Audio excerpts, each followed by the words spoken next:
अध्याय 9 जंतुओं में जनन नोट्स। एक जनन और इसकी विधियां।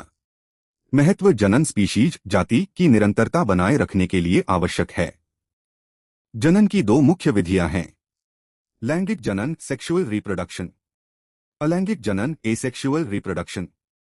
दो लैंगिक जनन वह जनन जिसमें नर तथा मादा युग्मक गैमीट्स का संलयन होता है, लैंगिक जनन कहलाता है।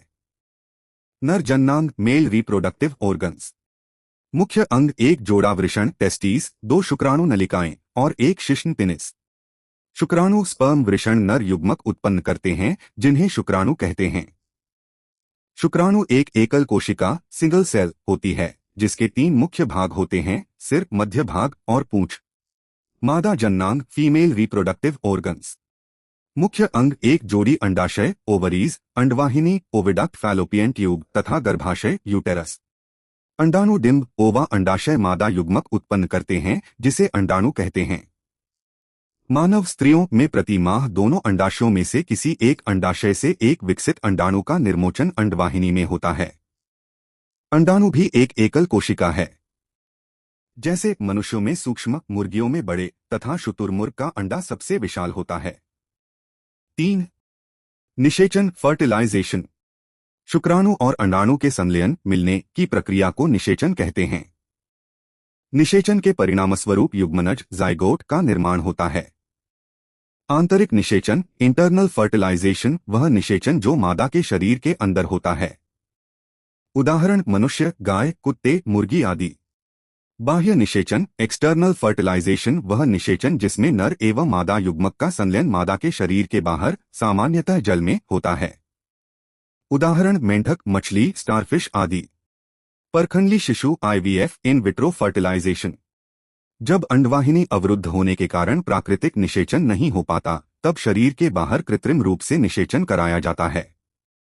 निषेचित युग्मनज को 1 सप्ताह तक विकसित करके मादा के गर्भाशय में स्थापित किया जाता है।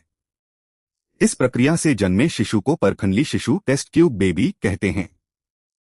4 भ्रूण का परिवर्धन डेवलपमेंट ऑफ एम्ब्रियो। युग्मनज जाइगोट निषेचन के बाद युग्मनज लगातार विभाजित होकर कोशिकाओं के गोले पिंड में बदल जाता है। भ्रूण एम्ब्रियो यह कोशिकाओं का समूह ऊतकों और अंगों में विकसित होने लगता है जिसे भ्रूण कहते हैं। भ्रूण गर्भाशय की दीवार में रोपित होकर विकसित होता है।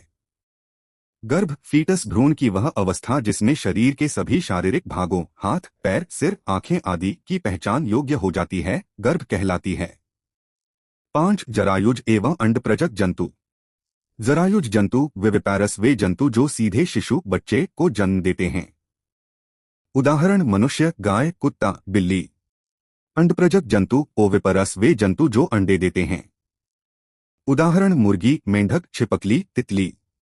6 कायांतरण मेटामोर्फोसिस।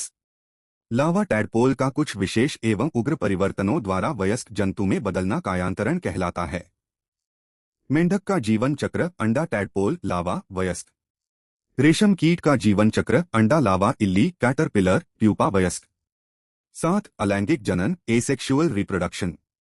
वह जनन जिसमें केवल एक ही जनक पेरेंट नए जीव को जन्म देता है। मुकुलन बडिंग। इसमें जनक जीव के शरीर पर एक या अधिक उभार विकसित होते हैं जिन्हें मुकुल कहते हैं। यह मुकुल अलग होकर नया जीव बनाता है। उदाहरण हाइड्रा यीस्ट। द्विखंडन बाइनरी फिशन। इसमें जीव का केंद्रक 2 भागों में विभाजित होता है, फिर कोशिका 2 संतति जीवों में बंट जाती है। उदाहरण अमीबा। 8 क्लोनिंग। किसी समरूप कोशिका या पूरे जीव को कृत्रिम रूप से उत्पन्न करने की प्रक्रिया क्लोनिंग कहलाती है। डॉली एडिनबर्ग, स्कॉटलैंड के रोजलिन इंस्टीट्यूट में इयान विल्मुट और उनके सहयोगियों ने सर्वप्रथम 5 जुलाई 1996 को डॉली नाम की भेड़ का सफलतापूर्वक क्लोन बनाया था। यह क्लोन किया गया पहला स्तनधारी था।